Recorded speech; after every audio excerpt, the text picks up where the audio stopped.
Hello, everyone. Welcome to today's webinar titled The Potential for Environmental Conservation to Improve Human Health. Actually, before I get started, I just want to make sure everyone's hearing me. If you can just click on this little smiley face and it's on the top left of the participants. Oh, okay, I see some. Okay, perfect. Everyone can hear me. Okay, great. So again, welcome. And just to let you know, the first half of our presentation will feature Dr. Chris Golden. And the second half will be facilitated by Amanda Lindell, who will explore with you a teaching application based on the content that we're exploring today. So before we get started, let's quickly become familiar with some of the tools available in the virtual classroom. Okay. First, we have, and you've all been using the smiley face already, but you have your emoticons, and there's actually a few other options under that list. You have LOL, applause, and a few other emoticons that you can use throughout the session to let us know how you're feeling. Okay. The other option that we're going to be using is the polling tool. Okay, this will allow us to, throughout the session, there might be a couple of questions that we will, let you know to use the polling tool to answer a yes or no or a multiple choice question. And lastly, you have your chat box, which some of you have already been using.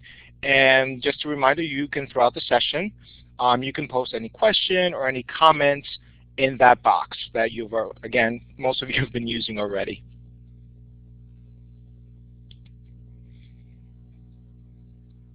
Another interactivity tool that I want us to use right now is we're going to be using the whiteboard. Okay, so right now you should be seeing a slide with a world map. The first tool that I want to show you is the line tool. Okay. Now this line tool, we're not going to use this now. It's kind of a spoiler alert that we'll be using this tool later in the presentation. Right now, though, we're going to be using what's called a laser pointer. Okay, so I want you to click on your laser pointer and let us know where you're joining us from today. Where in the world are you joining us from? So I see a lot of New Yorkers. Okay, there we go. Great. Okay, perfect. Well, thank you, everyone. Welcome. Okay, and again, another reminder, throughout the presentation, feel free to type in any comments and questions throughout the session. Okay, so let's get started. I'm very happy to introduce our first presenter, Dr. Chris Golden. He's the Director of HEAL here at the Wildlife Conservation Society and also the Research Assistant at the Harvard School of Public Health. Okay, so let's go back to the tools that we talked about. So using your applaud tool, which is under the smiley face, let's all give a warm welcome to Dr. Chris Golden. All right, Del, I'm going to go ahead and get started Chris, now as soon as take my it away. slides pop up. All right. So I just want to first of all thank everybody for joining tonight on this edX section.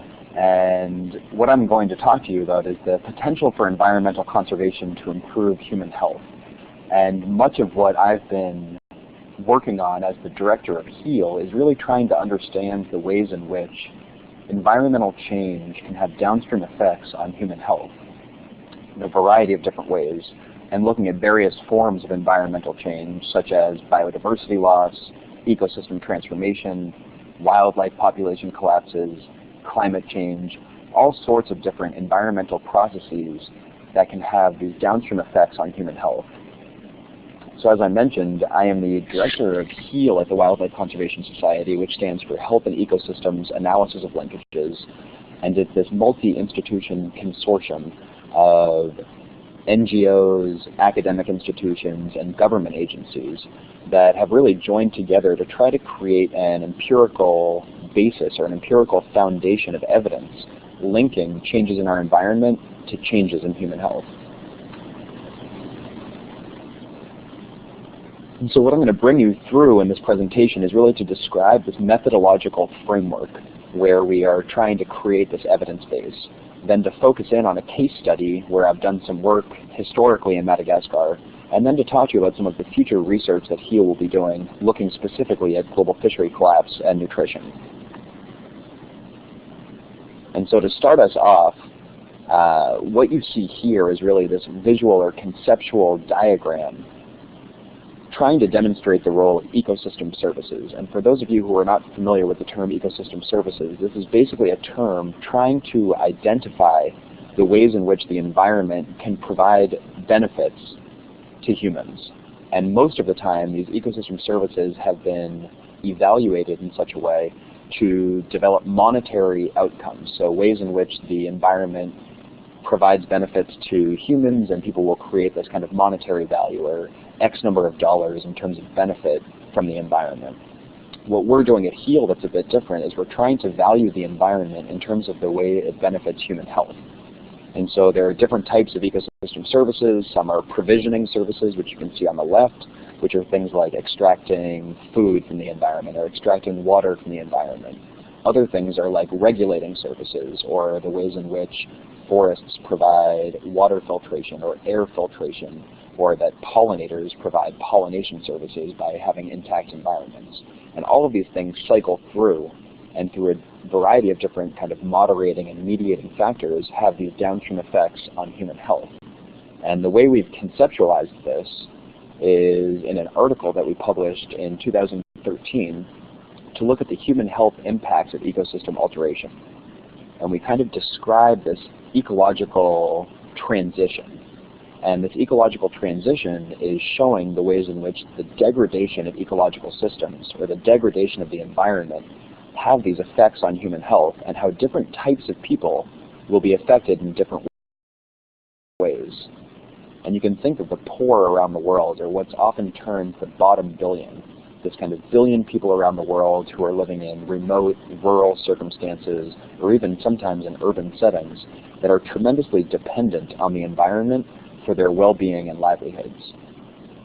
And so they're the ones that are most vulnerable or most at risk from the degradation of environmental systems. And so what we tend to see is that the middle class and wealthy individuals within a society have these certain types of buffers in place that protect them from environmental degradation. And yet the poor don't have these same types of buffers in place. And so once the environment degrades, they're really the ones that are most at risk. And so this shows this somewhat similarly, that as you have changes in land use and cover, as resource scarcity increases, as climate change unfolds, there's a deterioration of ecosystem services. And so the benefits that the environment provides are threatened through these various forms of environmental change. And what we see in this kind of concentric circle on the right is that these negative health outcomes that would arise from changes in environment are buffered by these various forms of protection. So you could see that locally damaged ecosystem services could be compensated by regional or global ecosystem services, or that the population is buffered from market infrastructure or certain types of technology, or culturally determined behaviors like kinship networks, or the ways in which social security is laid out in the US, or certain philanthropic safety nets like the World Food Program. All of those things could protect these negative health outcomes, and what we are calling them insulating layers. So what HEAL is doing is we're really trying to identify these kind of environmental changes and how they affect downstream health in 4 different domains of health: infectious disease, non-communicable disease, nutrition, and mental health. And I'll discuss kind of a variety of these different angles and then go in depth into a nutrition case study, which is the type of work that I tend to focus on the most.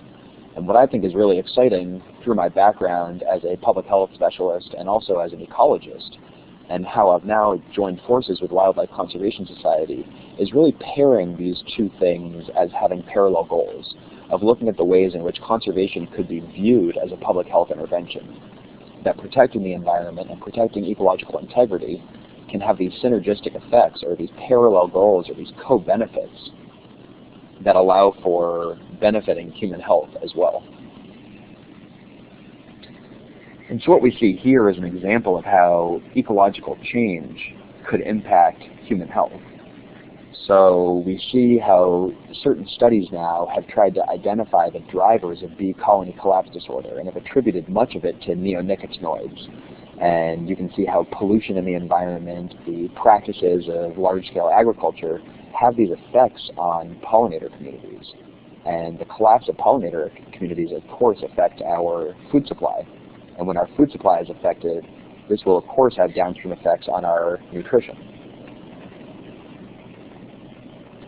And so how would you think that certain types of pollinator declines could affect human health?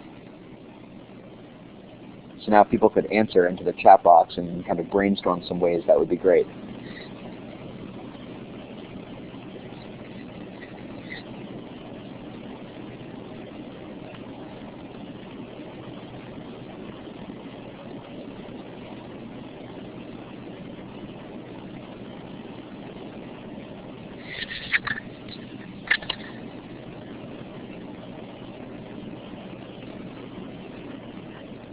Excellent. So these are really good answers. So a reduction in dietary diversity, a reduction in food security, plants that are used for medicines, exactly, increasing food supplies, causing increased conflict.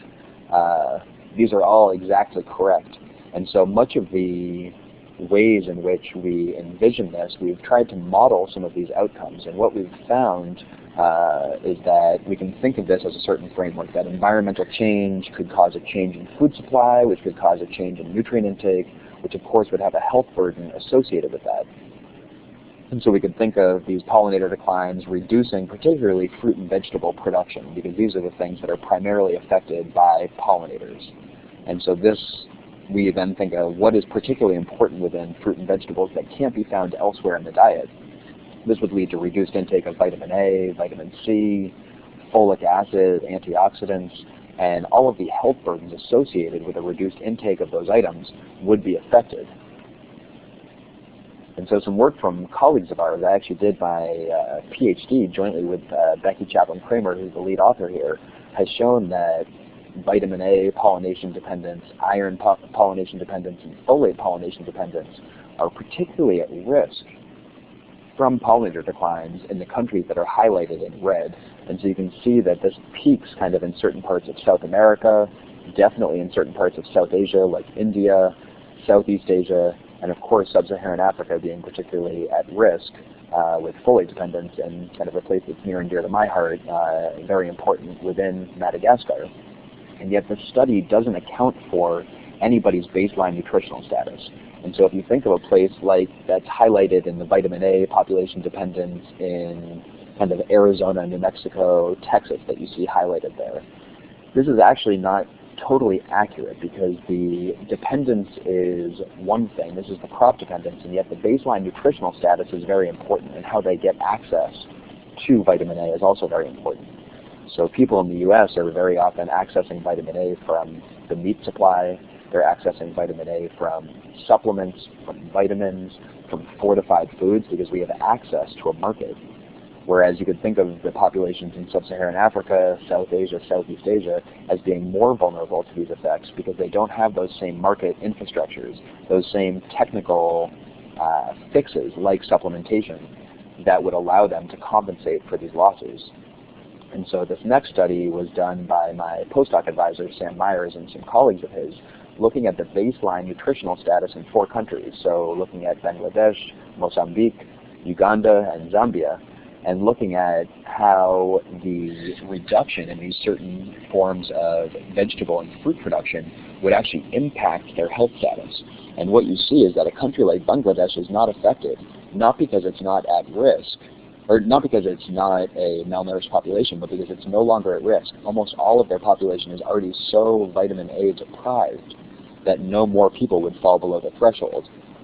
Similarly, in Zambia, their country is so well nourished in terms of vitamin A that losing this small fraction attributed to pollinator decline doesn't affect their nutritional status. Whereas in Mozambique and Uganda, you can see the dotted hash line being the threshold for vitamin A deficiency. You can see a large proportion of that population moving from blue to red, so moving from sufficiency, or moving from a scenario with intact pollinators to a loss in pollinators, really moving a large proportion of that population into a risk of deficiency from vitamin A following a pollinator decline. And so who can brainstorm some ways in which we think climate change might affect nutrition?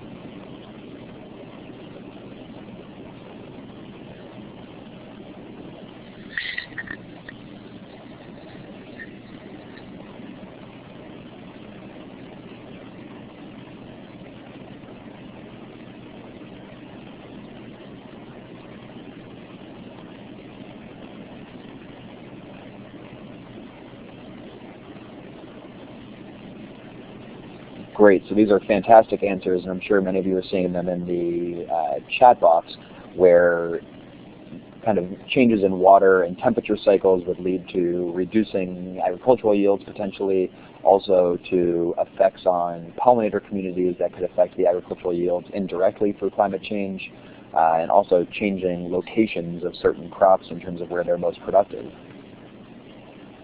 This study actually showed something that was very fascinating to me because I never expected this type of result. So not only is the productivity or kind of output of crops affected, but the micronutrient content of crops is also affected.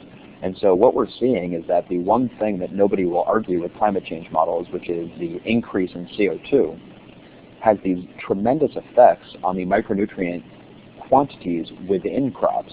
So even if agricultural production increases, these drastic changes in the micronutrient content is really affected. And so Megan is saying that she thought CO2 is good for crops and good for growth, and this is mildly true. So increasing CO2 could increase the productivity of crops very slightly, and yet what we're talking about here is the micronutrient content within crops. And so even if growth is facilitated, the content within it is deeply affected. And so the physiological mechanisms are still not understood, but this was a study that used 10 different biospheres and had free atmospheric carbon circulating within them, and they raised them to projected levels and showed tremendous reductions in zinc and iron, and really no effects within phytate. Phytate actually inhibits the absorption of zinc and iron, so it's important to understand that relationship when you're modeling the future. And so we're seeing a major impact in zinc and iron with less of an impact in phytates. And so we're seeing that the micronutrient content of these major food staples from around the world are really threatened by future climate change. There's many other ways as well, and I won't go into details, but increasing heat stroke, changes in water sources, agricultural shifts causing changes in nutrition, and then also from an infectious disease standpoint, changes in vector geographies. So things like malaria, dengue fever, many other types of vector-borne diseases may change in terms of their ranges. And so here is a report from Florida that 42 Floridians were actually diagnosed with new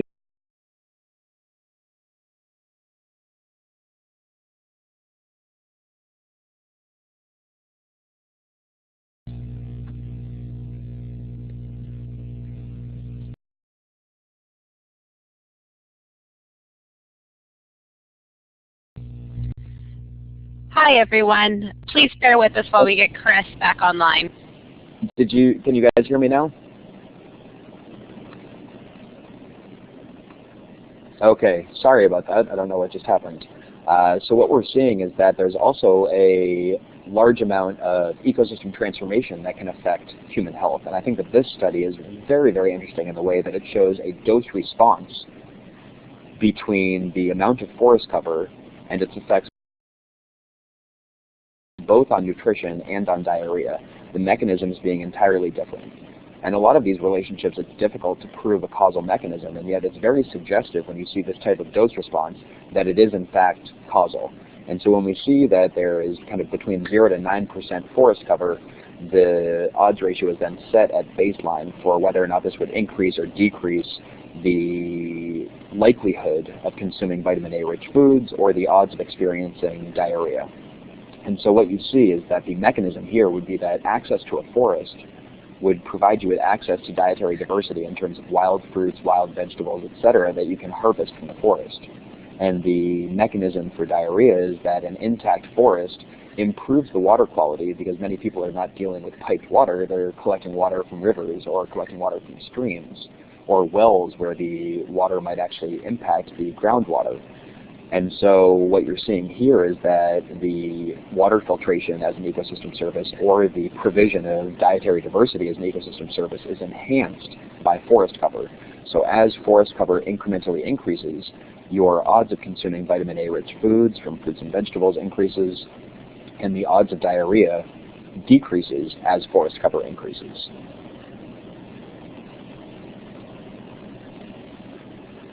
This is also a project that's actually directly related to our HEAL efforts. It's work that's ongoing within Fiji, and it's looking at the role of forest conservation upstream and the quality of water downstream in affecting waterborne diseases, specifically leptospirosis and typhoid, both of which are bacterial illnesses. And so you can see that the cyclones, which cause a tremendous amount of river sedimentation, have these peak effects on increasing the incidence of leptospirosis, again, which is this kind of bacterial waterborne disease. And as each cyclone hits, these incident cases dramatically increase. And then they trail off, another cyclone comes, and they increase again. Similarly, with typhoid fever, you see how the onset of a cyclone dramatically increases the cases of typhoid.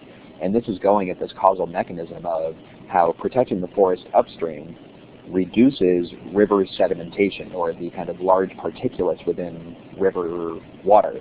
And this river sediments facilitate bacterial carriage. And so if you limit the sedimentation, you could also limit the bacterial carriage and not facilitate the kind of incidence of downstream disease.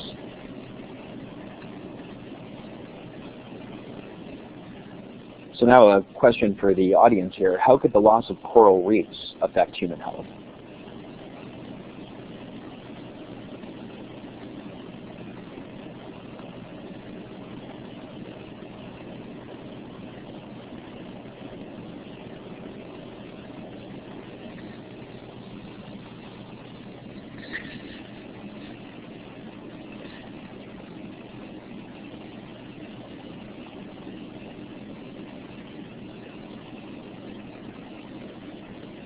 Great, so we're seeing some answers in terms of carbon sinking and also limiting fish production, resulting in malnutrition. These are great answers.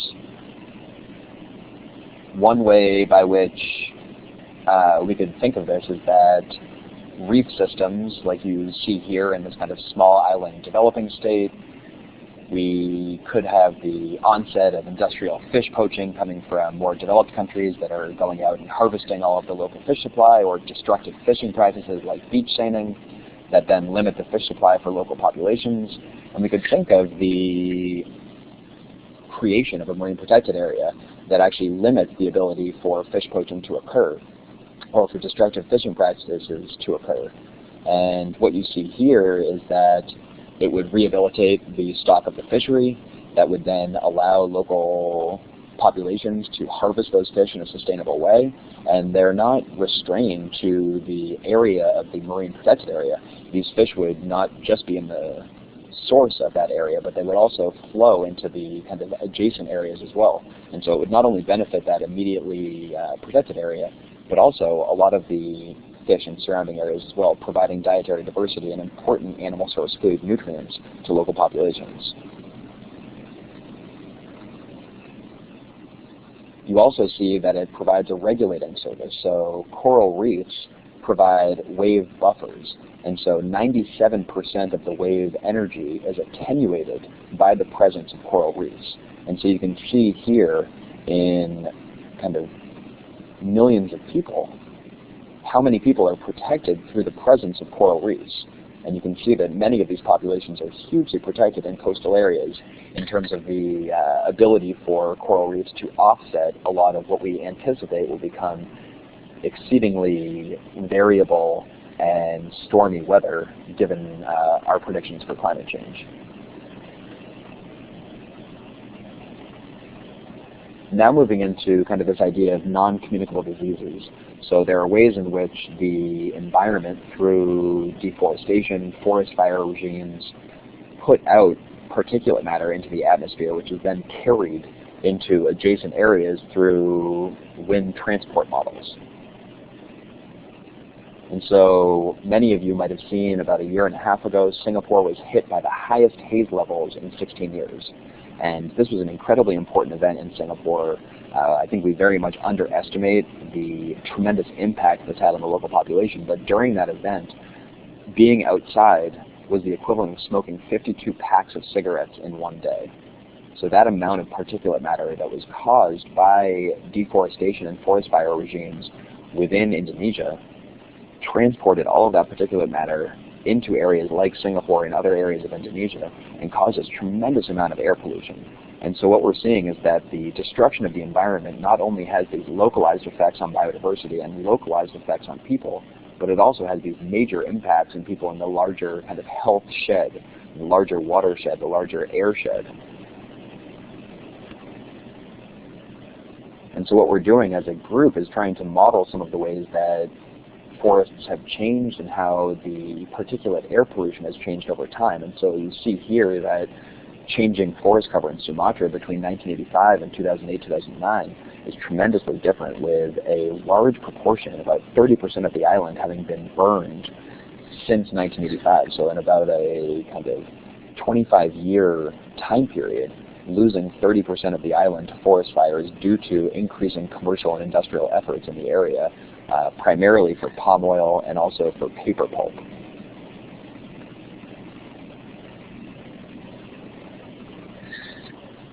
So here our kind of conceptual model is that forest fires within Indonesia emit particulate matter into the atmosphere through transport dilution chemistry. That particulate matter and ozone pollution lands through wind patterns on large urban populations and causes a lot of these major haze events that many of you have probably seen in the news. And so what we're trying to do as a group is to actually quantify on a per hectare basis how much of this pollution is attributed to forest fires, because it would be great to create these parallel goals between forest conservation and protecting the health of large urban populations.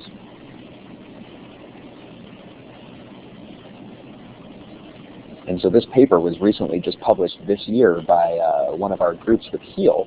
And what you see is an incredibly interesting pattern, because the air circulation is really happening in this clockwise manner. So you see that as forest fires are occurring in Sumatra, it really is affecting Singapore, which is this white dot in the upper left graph, and that forest fires within Sumatra hugely impact Singapore and yet don't impact Jakarta, which is basically this island. Let me see if I can point to it. Can you guys see that when I do that? Jakarta is here, and Singapore is there. And so what we're seeing is that burning in Sumatra, which is here, affects Singapore tremendously, but doesn't really affect Jakarta, which is here.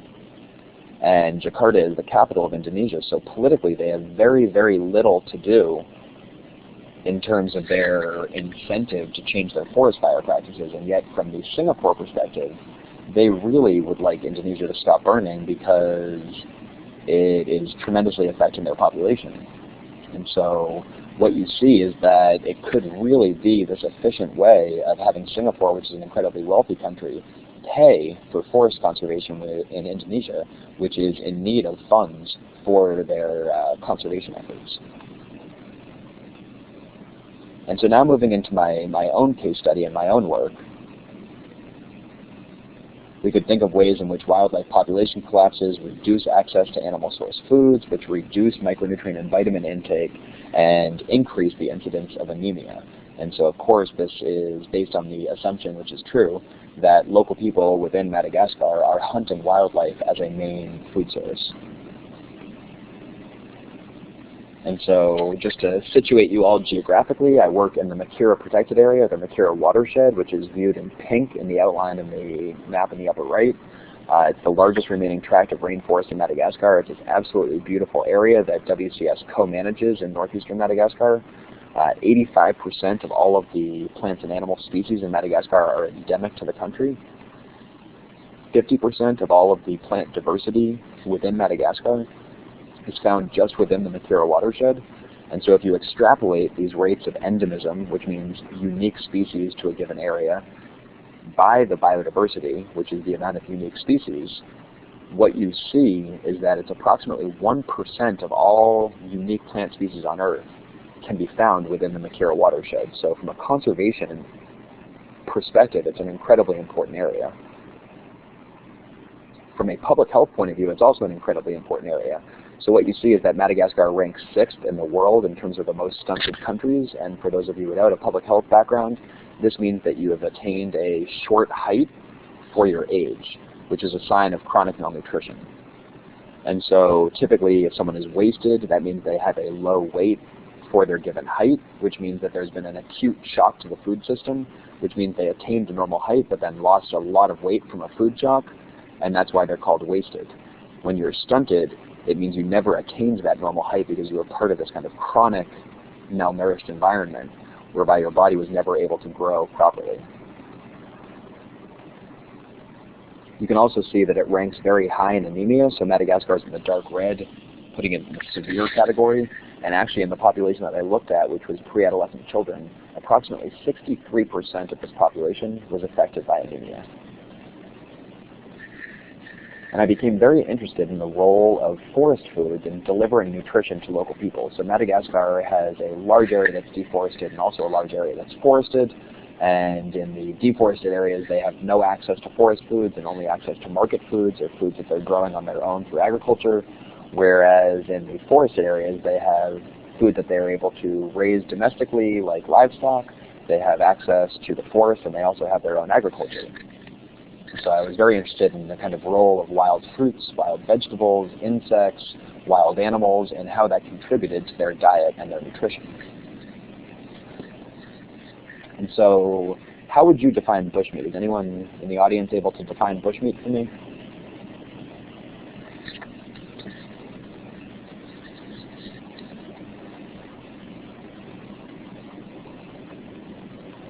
Exactly. So, Brad, that's a great answer. It's any wild animal that is killed to be eaten. And so what we see is that on a global scale, the bushmeat trade is valued at billions of dollars per year. And it's really important to distinguish two aspects to the bushmeat trade. One is a kind of commercial luxury market whereby people who don't really need these meats from a nutritional perspective have a preference for these meats, and so they're brought to urban markets, whereas in these kind of rural, remote forest settings, it is a subsistence need that people are hunting wild animals for food because they don't have access to alternatives. And what we're seeing in the Makira is that around 16% of the population are hunting different types of bats, around a quarter of the population are hunting bush pig, 40% are hunting endemic carnivores, around half the population are hunting different species of lemurs, and more than 90% of the population are hunting tenrecs, which look kind of roughly like a hedgehog.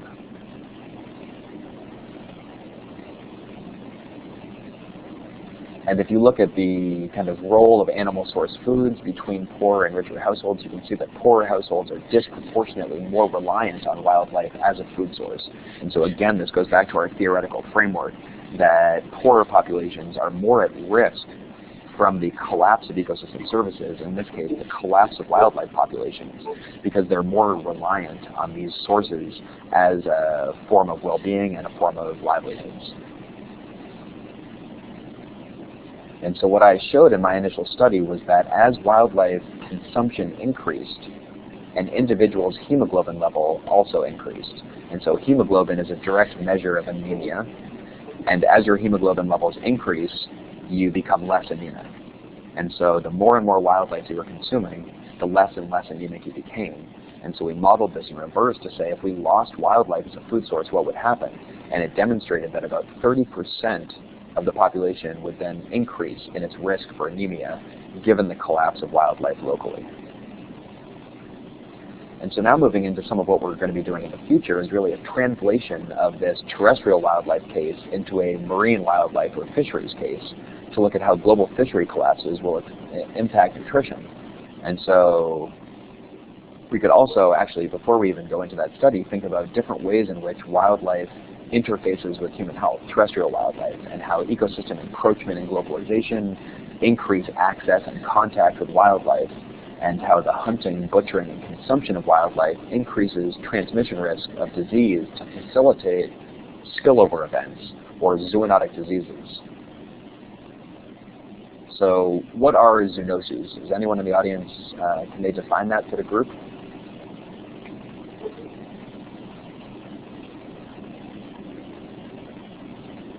Exactly, so they're diseases that are transmitted from animals to human hosts. And who can guess, let's do this as a poll, what percentage of emerging infectious diseases are zoonotic?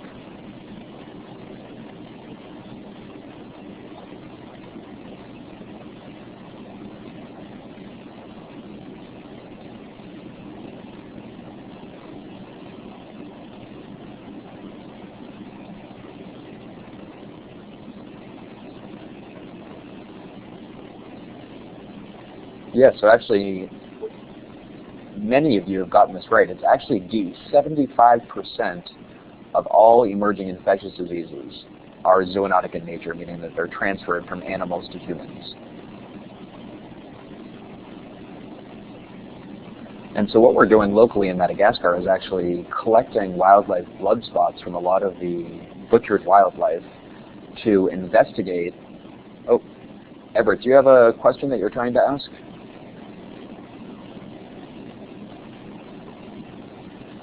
What we're seeing is that here in Madagascar, we're collecting wildlife blood samples to look at the reservoir of zoonotic diseases. And you can see the tremendous kind of interface between blood from the butchered animals and skin contact that really facilitates that type of transmission from fresh blood. And in the bottom right here, you see the collection of blood spots onto filter paper that will then facilitate those types of analyses.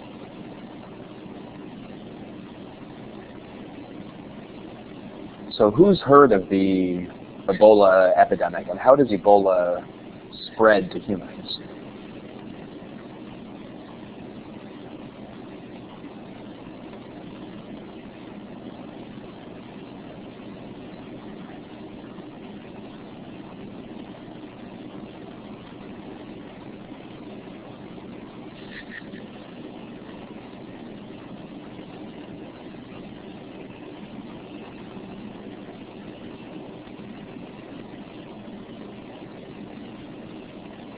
Great. Megan, I'm just going to table that question for a second just because it's a really important question, but let me just go into some of these Ebola dynamics first. And so what we see is that Ebola viruses are circulating within fruit bat populations.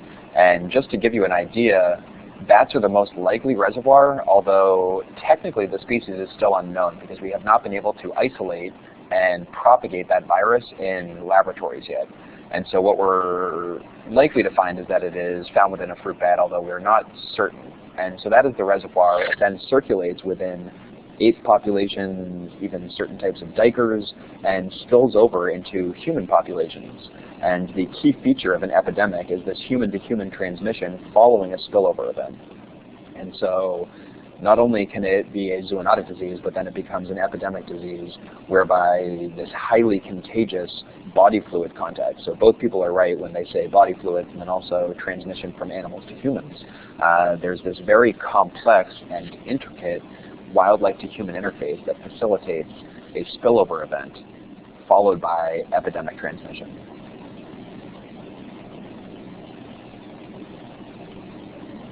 And so now I just want to say thank you to everyone, and I'll also address Megan's question before we move on to more and more questions. She asked, if diseases are coming from wildlife, then how can it be good to have wildlife? I would flip that in reverse and say, what would you intend to do if we found out that wildlife does have risk? So we are demonstrating really that some wildlife species do present a risk to humans, and yet the limited amount that we know, probably all wildlife around the world presents some sort of risk to humans. And yet wiping out all of the wildlife would serve a much greater risk to human well-being and human health than preserving wildlife. And so if we preserve wildlife and manage a certain number of human behaviors, it's a much easier intervention. And so if we could limit the sale, trade, and consumption of bat and primate species, which we know have a much greater likelihood of transmitting diseases to humans, that's one behavior.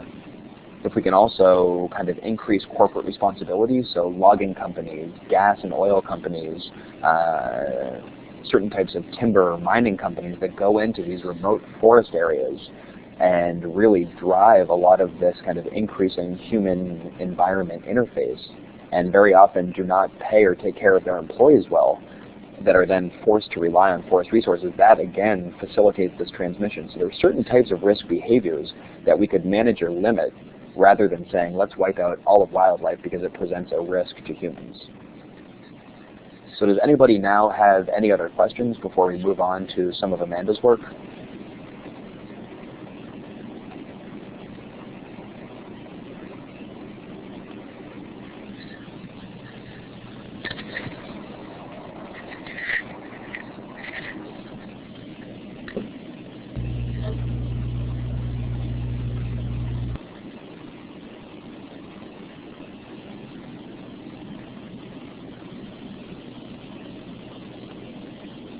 Okay, Brad, you're saying that all of these problems stem from human overpopulation, and I'd like to push back on that statement a little bit because I don't believe that that's true. I think that overpopulation is certainly a problem, and yet if you look at the environmental imprint, it's not equal between every person on Earth. My environmental imprint is certainly much higher than a local person in Madagascar, and yet very often these types of paradigms are framed by which we implicate local people in the developing world, or this bottom billion very often, to say that they're the drivers of environmental destruction. And they're also the ones that have the most rapidly growing populations. And we almost sort of criminalize their behaviors and their activities to say that that's what's driving a lot of the ecosystem change, ecosystem transformation, environmental destruction.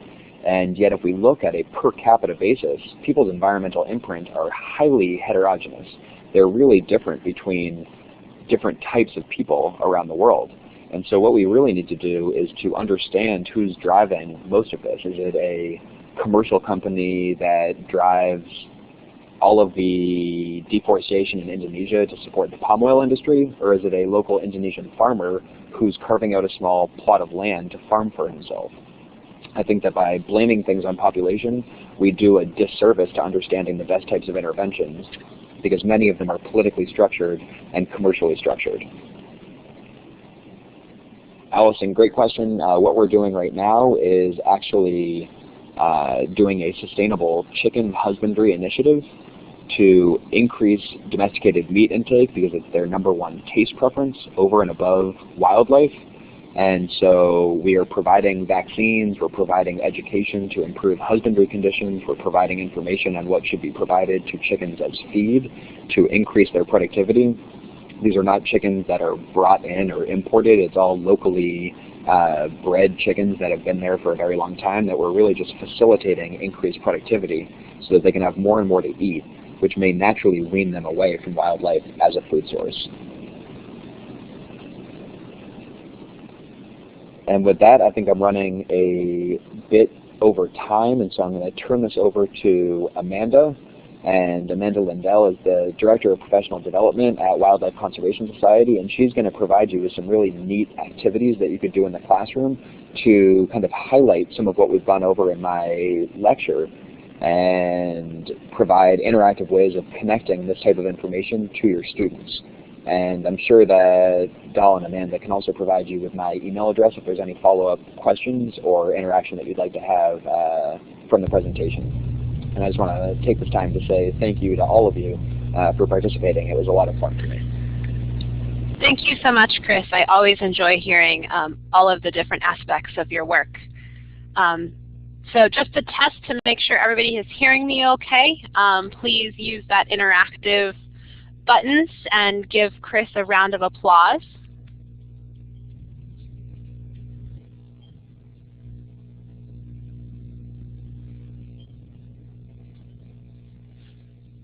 Great, awesome, I'm seeing that happen. So I'm going to go ahead and dive right in to an awesome tool that we use here at the Wildlife Conservation Society called a mirror web to visualize different types of relationships within ecosystems.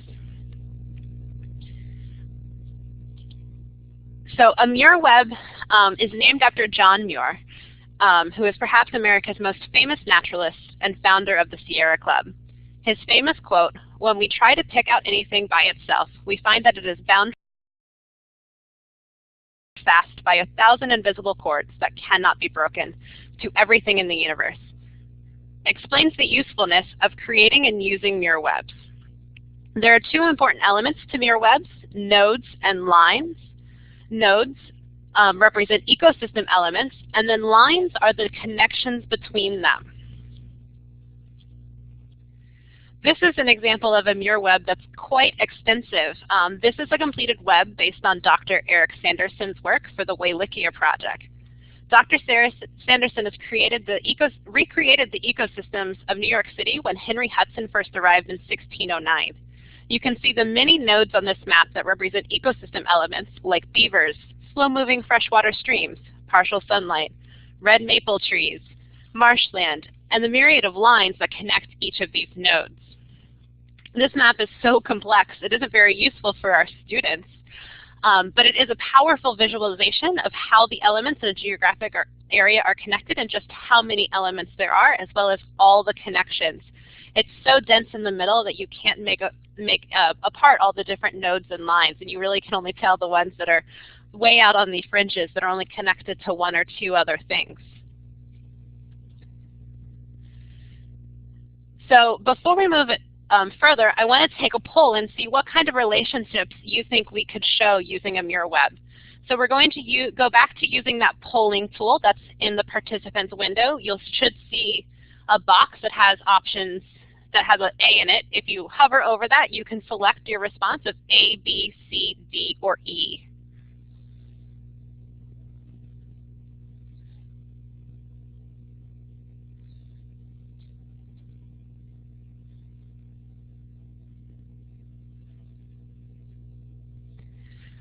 Doll, if you could do me a favor and go, thank you, publish out those results. So judging by the chat and this result, I see a lot of answer D, which is correct. All of the above relationships can be displayed using a mirror web. So unlike a traditional food web where only feeding relationships are expressed to show the different trophic relationships, we also have abiotic factors, or the non-living factors of an ecosystem. So we can just show what type of habitat needs an organism needs.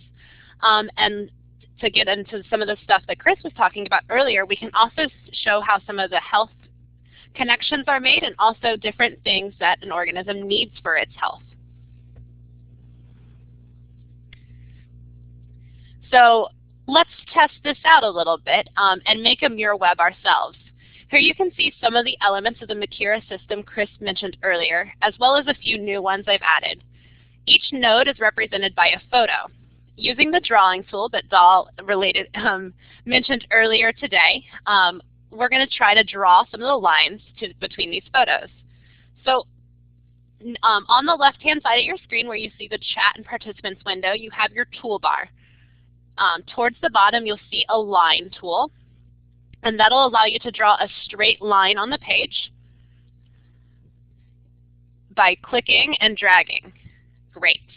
I see one appearing. So go ahead and draw some of those lines. And as you draw those lines, type into the chat menu how you're, type in the chat box how you're creating those lines. Why are you creating them? So I see the sun and the fig tree connected. What is that connection there? The soil and the fig tree. Awesome. Lots of lines popping up. Ooh, a really thick one. So Megan said photosynthesis. I'm going to hazard a guess that that's the sun and the fig tree. The Fusa eats the bush pig. Bush pig decomposition. Water to fig tree, photosynthesis, great.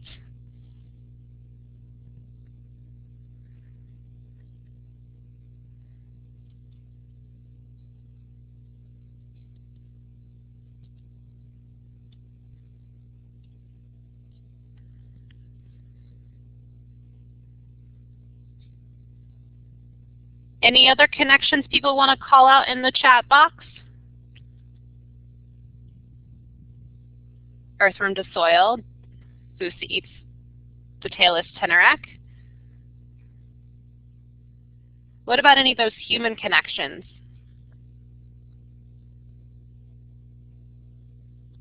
Everything lives in the soil.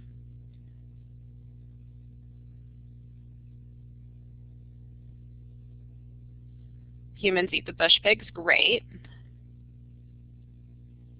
Humans need water, yep. Vitamin D from the sun, great. Awesome, you guys have done a great job filling this in. And you can see how quickly even our mirror web got quite complicated.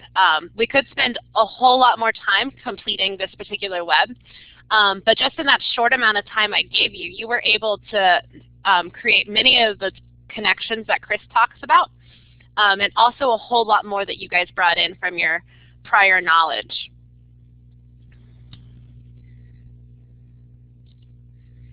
So making a web with pen and paper or on a computer like we just did is great, but we can also make it something really interactive for your students. Using any ecosystem that they're familiar with or that they're studying, and any amount of students, you can create a visual 3D interactive mirror web by using your students as the nodes. You can assign them a node with something as simple as a name tag.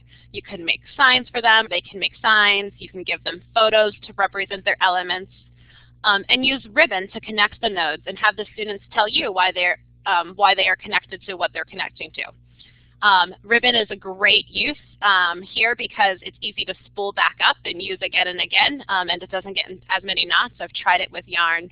It didn't go so well. I spent just as much time creating the mirror web as I did taking it apart later. And you can bring in some more student interaction creating this by giving them their nodes ahead of time, and then they can create their cards.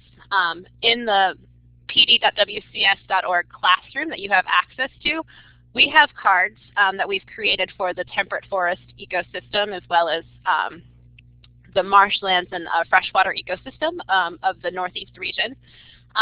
We have a photo on one side and then relevant information on the back for our students to read while they're standing in their circle.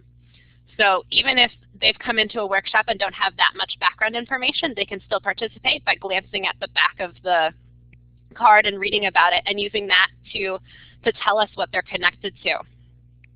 So once everybody is assigned their node and they stand in a circle, you just pick a random student and hand them the end of the ribbon, and then tell them then they have them tell you who to pass the ribbon to. That student will then grab the ribbon and tell you who to pass the spool to. And then you can keep doing this until everyone is connected. You'll, just like a real mirror web that we saw earlier, some students will be connected many, many times, and others may only have the ribbon, get the ribbon once. And it's totally fine. And another nice thing about this that differentiates it from a food web is the directionality doesn't matter.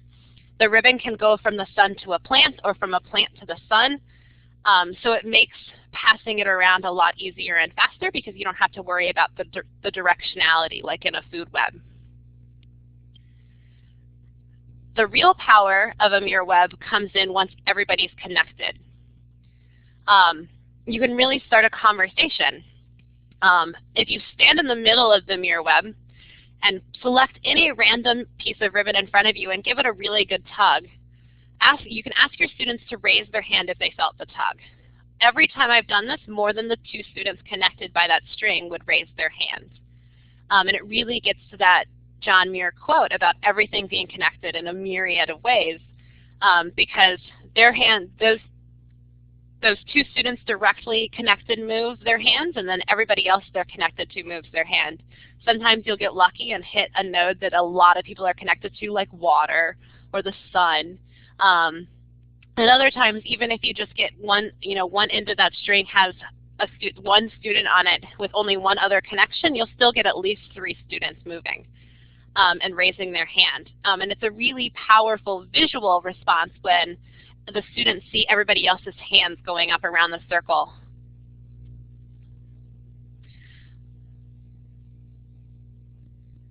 Brad has a great comment. He's done something similar with relative population sizes and have plays. So that's a really cool idea, Brad.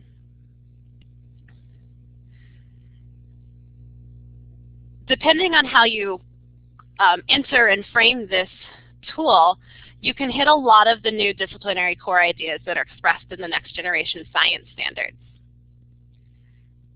You can see 4 of the life science core ideas here that I've pulled out.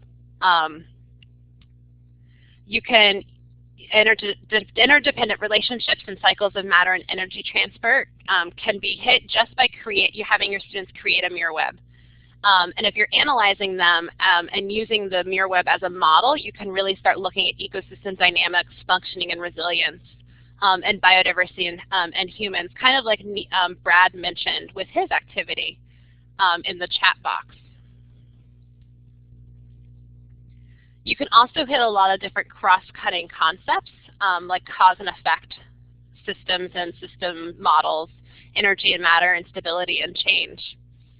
Cause and effect and stability and change can all come from manipulating mirror webs, thinking about what happens when a connection is broken, what happens when an ecosystem element is added, like an invasive species.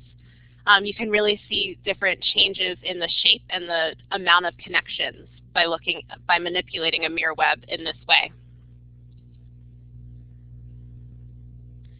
Looking at specific standards using a mirror web as a model are listed here.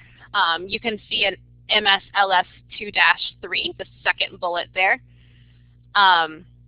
Students creating a mirror web do just this. They're developing a model to describe the cycling of matter and flow of energy among living and non-living parts of an ecosystem. This is a kind of a shift in language. NGSS describes models in a myriad of different ways, and a mirror web or a food web can be used as models in the NGSS standards to reach some of these different performance indicators. You can also connect to the Common Core in creating even the cards when you assign students roles. Based on text, students can construct a mirror web and cite textual evidence to justify the connections they draw between the nodes. They can create the back of their cards from textual evidence. Or going in the other directions, students can hit Common Core writing standards based on a completed mirror web. So these really can be powerful models of ecosystems used to highlight not only the feeding relationships we're used to highlighting with a food web, but these different types of human dynamics that Chris highlighted in his presentation earlier. So any questions or comments in the chat box? Anything like Brad that came to mind as you were listening to this to share with the other participants of the webinar?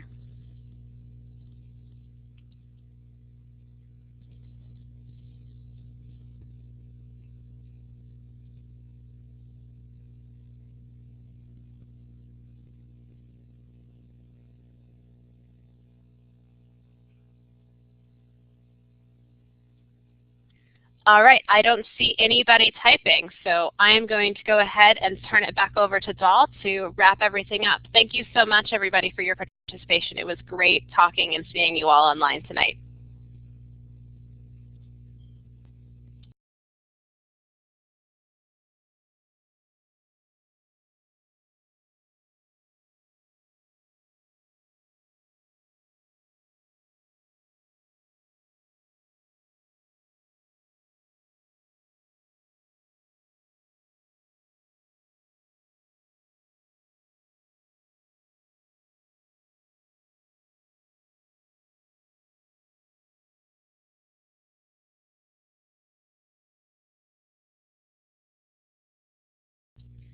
Hi, Doll. I'm having a hard time hearing you. Can you go back, or is everybody else hearing you okay?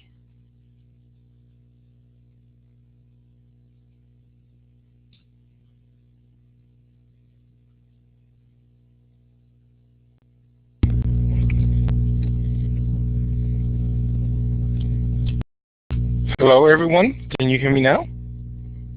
Click on the smiley face. Oh, okay, here we go. I'm sorry. Okay. Let me go back. I want to thank everyone, again, starting with our participants for joining us. Also, a big thank you to our presenters, Dr. Chris Golden and Amanda Lindell, for an excellent and informative presentation. I just want to remind you of the webinar course site, which you all have access to and will have access to for the next couple of months. And there you will find valuable resources, including a link to today's recorded session, which will be available tomorrow. Okay. Also, this webinar is eligible for certificates. So if you wish to receive a certificate, please email me at danglada@wcs.org. But don't worry if you don't remember my email address. I will be emailing everyone tomorrow a reminder about the recording and the certificate and the course site, so you can just reply to that and let me know that you wish to receive your certificate. Now, one quick thing, if you